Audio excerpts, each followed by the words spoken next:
ఏం కావాలి? చెప్పు, ఏం పోయింది? పట్టిపోయిందా? ఏది అడుగు, పట్టి ఏది అను. నీ పట్టిలో ఎవరెత్తుకుపోయిర్రా?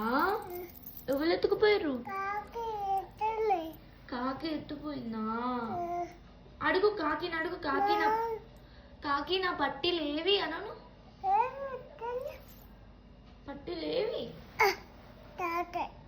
ఏంటి రాట్లే? ఏంటివి అవి? ఏంటిదమ్మా? అక్కడ పట్టి ఉంది, అది రావట్లేదా? యోగ్నా, కళ్ళు తిరిగి పడిపో, కళ్ళు తిరిగి పడిపో. అలా పడిపోవాలా? కళ్ళు పుచ్చుకో. బంగారు తల్లి, పట్టీలు కావాలంట.